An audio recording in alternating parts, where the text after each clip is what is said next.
আচ্ছা, বাংলাদেশের সোনার দাম তো প্রায়ই খবরে আসে, তাই না? কখনো বাড়ছে, কখনো বা কমছে। কিন্তু এই যে দামটা বাড়ে কমে, এর পেছনের আসল হিসাবটা আসলে কি? চলিন আজ আমরা এই ব্যাপারটাই সহজ করে বোঝার চেষ্টা করি। তো কি থাকছে আজকের আলোচনায় এক নজরে দেখে নিই। আমরা আজকে দামটা দেখব, তারপর জানব ক্যারেট আর ভরি জিনিসটা কি, দামটা আর ঠিক করে কারা, কেনই বা এটা এত ওঠানামা করে, আর কেনার সময় কি মাথায় রাখতে হবে এসব নিয়েও কথা বলবো। আর সব শেষে দেখব বিনিয়োগ হিসেবে সোনা আসলে কতটা কাজের। আচ্ছা, তাহলে শুরু করা যাক। প্রথমেই আসি সেই সংখ্যাটা নিয়ে, যেটা নিয়ে সবার এত আগ্রহ, আজকের সোনার দাম। স্ক্রিনে যে দামটা দেখা যাচ্ছে 2,70,430 টাকা, এটা হলো এক ভরি 22 ক্যারেট সোনার গয়নার অফিসিয়াল বিক্রয় মূল্য। মানে এটাই কিন্তু সবচেয়ে ভালো কোয়ালিটির সোনার দাম, যা দিয়ে সাধারণত গয়না বানানো হয়। আর প্রতিদিনের বাজারের হিসাবটা কিন্তু এই দামটার ওপর ভিত্তি করেই হয়। কিন্তু এই যে একটা সংখ্যা, এর পেছনে কিন্তু আরও অনেক গল্প আছে। যেমন ভরি বা ক্যারেট, এই শব্দগুলোর আসল মানে কি? আর সবচেয়ে বড় প্রশ্ন, এই দামটা ঠিক করে দেয় কে? চলুন তো এই প্রশ্নগুলোর উত্তর খোঁজা যাক। ওকে, তাহলে এবার আসা যাক সোনার বাজারের দুটো খুব জরুরি শব্দে, ক্যারেট আর ভরি। এই দুটো জিনিস না বুঝলে দামের হিসাবটা বোঝা কিন্তু প্রায় অসম্ভব। দেখুন, বাংলাদেশে সোনা কেনা বেচার জন্য যে মাপটা ব্যবহার করা হয় সেটাই হলো ভরি। এখন আন্তর্জাতিক বাজারে কিন্তু গ্রাম বা আউন্স চলে, কিন্তু আমাদের দেশে এই ভরির হিসাবটাই আসল। এক ভরি মানে হলো 11.664 গ্রাম। আর সোনার দামের পুরো হিসাবটা কিন্তু এই মাপের উপর দাঁড়িয়ে আছে। এখন আসি ক্যারেটের কথায়। ক্যারেট দিয়ে মাপা হয় সোনাটা কতটা খাঁটি। যেমন 22 ক্যারেট সোনা, এর মানে হলো এতে 91.6% খাঁটি সোনা। বাকি যে 8.4% সেটা হলো অন্য ধাতু, যেমন তামা বা দস্তা। এই ধাতুগুলো মেশানোর কারণ হলো সোনাটাকে টেকসই আর মজবুত করা, যাতে গয়না বানানো যায়। আর এ কারণেই কিন্তু এটা সবচেয়ে বেশি জনপ্রিয়। 22 ক্যারেটের পর আসে 21 ক্যারেট। এখানে খাঁটি সোনার পরিমাণটা আরেকটু কম, মানে 87.5%। যেহেতু খাঁটি সোনা কিছুটা কম আর অন্য ধাতু একটু বেশি, তাই এটা 22 ক্যারেটের থেকেও কিছুটা বেশি শক্ত হতে পারে। আর 18 ক্যারেট সোনায় খাঁটি সোনা থাকে 75%। বাকি 25%ই অন্য ধাতু। বুঝতেই পারছেন, এটা বেশ শক্ত হয়। এ কারণে যেসব গয়নাতে হীরা বা অন্য দামি পাথর বসানো হয়, সেখানে সাধারণত 18 ক্যারেট সোনাই ব্যবহার করা হয়। কারণ এটা পাথরগুলোকে খুব ভালোভাবে আটকে রাখতে পারে। তো ভরি আর ক্যারেট তো বোঝা গেল, কিন্তু প্রশ্ন হলো, এই যে প্রতিদিন সোনার দাম ঘোষণা করা হয়, এই কাজটা করেটা কে? কোন সংস্থা এর দায়িত্বে আছে? এই দায়িত্বটা হলো বাংলাদেশ জুয়েলার্স অ্যাসোসিয়েশনের, যাকে সংক্ষেপে বাজুস বা BAJUS বলা হয়।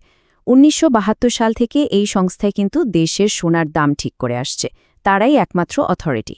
তারা একটা বেঞ্চমার্ক দাম ঠিক করে দেয়, আর দেশের সব জুয়েলারি দোকানকে কিন্তু সেই দামই মেনে চলতে হয়। আচ্ছা, আমরা তো প্রায় দেখি সোনার দাম হুটহাট করে বেড়ে যায়, আবার কখনো কমে। তো এর পেছনের কারণগুলো কি? কেন দামটা এত ঘন ঘন বদলায়? চলুন এবার সেটাই জেনে নেওয়া যাক। দেখুন, সোনার দাম কিন্তু একা একা বাড়ে কমে না। এর পেছনে অনেকগুলো কারণ আছে। যেমন আন্তর্জাতিক বাজারে সোনার দাম কি চলছে, ডলারের বিপরীতে টাকার দাম কোথায় গিয়ে দাঁড়িয়েছে, এগুলো খুব জরুরি। কারণ বাংলাদেশকে তো সোনা আমদানি করতে হয়। এর সাথে আছে দেশের ভেতরের চাহিদা। ধরুন, বিয়ের মৌসুমে চাহিদা অনেক বেড়ে যায়, আবার মুদ্রাস্ফীতি আর সরকারের 5% ভ্যাট, এই সব কিছু মিলেই কিন্তু ফাইনাল দামটা ঠিক হয়। তো দামের পেছনের কারণগুলো তো বোঝা গেল, কিন্তু দোকানে গিয়ে সোনা কেনা তো আর একটা ব্যাপার, তাই না? একজন ক্রেতা হিসাবে কিছু বিষয় কিন্তু মাথায় রাখা খুব জরুরি। চলুন কিছু দরকারি টিপস জেনে নিই।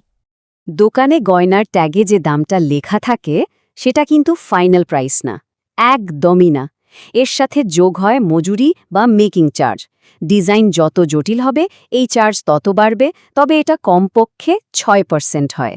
এরপর মোট দামের ওপর আবার যোগ হবে 5% সরকারি ভ্যাট। মানে সোনার আসল দাম, মজুরি আর ভ্যাট, এই তিনটা মিলিয়েই আপনাকে পেমেন্ট করতে হবে। সোনা কেনার আগে এই 4টা জিনিস অবশ্যই মনে রাখবেন। 1. হলমার্ক চেক করুন। 22 ক্যারেট গয়নার ভেতরে 916 লেখা একটা কোড থাকবে, ওটা দেখে নেবেন। 2 মজুরি বা মেকিং চার্জ কত সেটা আগেই পরিষ্কার করে জেনে নিন। 3 রসিদে 5% ভ্যাট আলাদা করে লেখা আছে কিনা সেটা দেখে নেবেন। আর 4 অবশ্যই অফিশিয়াল রসিদটা নেবেন, কারণ পরে বিক্রি করতে গেলে ওটা লাগবেই। কেনার সময় যেমন মজুরি আর ভ্যাট যোগ হয়, বিক্রি করার সময় কিন্তু গল্পটা পুরো উল্টো। যখন পুরনো গয়না বিক্রি করতে যাবেন তখনকার সোনার দাম থেকে প্রথমে আপনার দেয়া মজুরি আর ভ্যাট বাদ যাবে। তারপর সেই দামের ওপর থেকে আরও প্রায় 17% বা তারও বেশি টাকা কাটা যেতে পারে। এখান থেকেই বোঝা যায় যে গয়না মূলত পরার জন্যই। এটা বিক্রি করলে কিন্তু কেনার দামটা কখনোই পুরোটা ফেরত পাওয়া যায় না। গয়নার কথা তো হলো, কিন্তু এর বাইরেও সোনা কিন্তু একটা বিরাট বড় আর্থিক সম্পদ। বিশেষ করে যখন অর্থনৈতিক অবস্থা ভালো থাকে না, তখন এর গুরুত্ব অনেক বেড়ে যায়।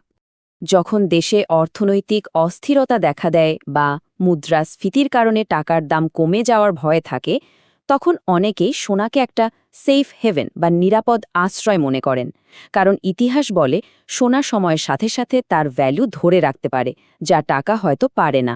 বাংলাদেশে সোনার দামের গ্রাফটা দেখলেই বিষয়টা আরও পরিষ্কার হয়ে যাবে। ভাবুন তো, মাত্র 1 দশক আগেও 1 ভরি সোনার দাম ছিল প্রায় 40,000 টাকা। আর আজ সেটা 2,70,000 টাকাও ছাড়িয়ে গেছে। এই যে এত বড় একটা লাফ, এটাই প্রমাণ করে যে লম্বা সময়ের জন্য বিনিয়োগ হিসাবে সোনা কতটা শক্তিশালী। সোনাকে তো আমরা একটা নিরাপদ আশ্রয় হিসেবেই জানি, তাই না? কিন্তু এর দাম যেভাবে রেকর্ড ভাঙছে, তাতে একটা প্রশ্ন কিন্তু মাথায় আসেই। আচ্ছা, সোনার নিজের এই আকাশছোঁয়ার দামটাই কি ওর জন্য সবচেয়ে বড় ঝুঁকি হয়ে দাঁড়াচ্ছে? এই মূল্যবান ধাতুর ভবিষ্যৎ নিয়ে এই প্রশ্নটা না হয় আপনাদের ভাবনার জন্যই তোলা রইল।